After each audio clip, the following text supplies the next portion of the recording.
Mitose er den almindelige celledeling. Hos flercellede organismer så danner mitosen grundlag for vækst og vedligeholdelse. Resultatet af mitose er genetisk identiske diploide celler, som indeholder 23 par homologe kromosomer.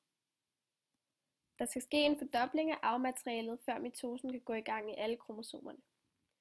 Cellen den danner en tro kopi af kromatintrådene i kromosomet under fordoblingen. Derefter så kommer der en dobbeltform, som ses her, som består af 2 kromatider. Derefter så bliver kromatiderne rullet op til en kortere og tykkere form, og de holdes sammen af den blå prik her, som kaldes for et centromer. Inden mitosen går i gang, så ser vi interfasen her, hvor arvematerialet kopieres. Ellers så går mitosen igennem 4 faser. Kromatiderne de bliver synlige i kernen, da de bliver rullet sammen heroppe i brofasen. Og sådan bliver kernelemmet opløst. Derefter så deles centriolet, som er dem her, i 2, og så vandrer de til hver sin pol. Metafasen den begynder, når kernemembranen nedbrydes, og der dannes proteintråde eller tentråde, som er de streger, der går ud fra centriolerne. De bindes til centromererne. Herefter så trækkes tentrådene fra hver sin pol, sådan at alle kromosomerne samles. Så i metafasen der placeres kromosomerne på ækvatorialplan, og i anafasen så spaltes centromererne. Herefter så trækker tentrådene kromosomets 2 kromatider til hver sin pol. I telofasen der vikles kromatiderne ud, og kernemembranen gendannes, og cytoplasmaet deles.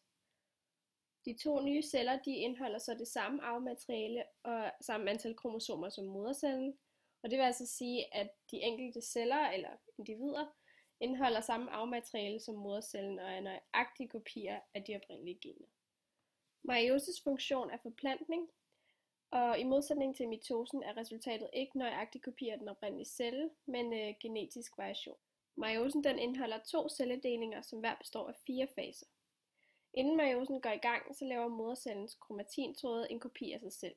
Det vil sige, at når meiosen begynder, består hver kromosom af 2 ens kromatider, som hænger sammen i centromeret. I brugfasen af første del af meiosen er arvematerialet blevet kopieret. Der sker en overkrydsning, som er udveksling af arvemateriale mellem de homologe kromosomer, hvor DNA fra det ene kromatid udveksles med tilsvarende stykke på det andet kromatid. I metafasen der placeres de homologe kromosomer i ækvatorialplanet, som er midt mellem de 2 centrioler.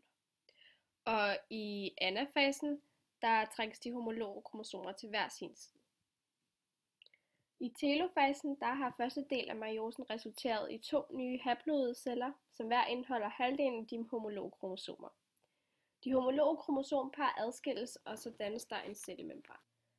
Anden del af meiosen minder meget om mitose. I profase 2 der er udgangspunktet de 2 nye haploide celler, som er dannet ved meiose 1. Tentrådene de har fat i kromosomerne, og kromosomerne trækkes til hver sin side i begge celler. I metafase 2 der placeres kromosomerne i ækvatorialplanet, og i anafase 2 der trækkes kromosomerne fra hinanden og til hver sin pol. I telofase 2 der ser vi resultatet, som er 4 genetisk forskellige kønsceller, som f.eks. kunne være æg- eller sædceller.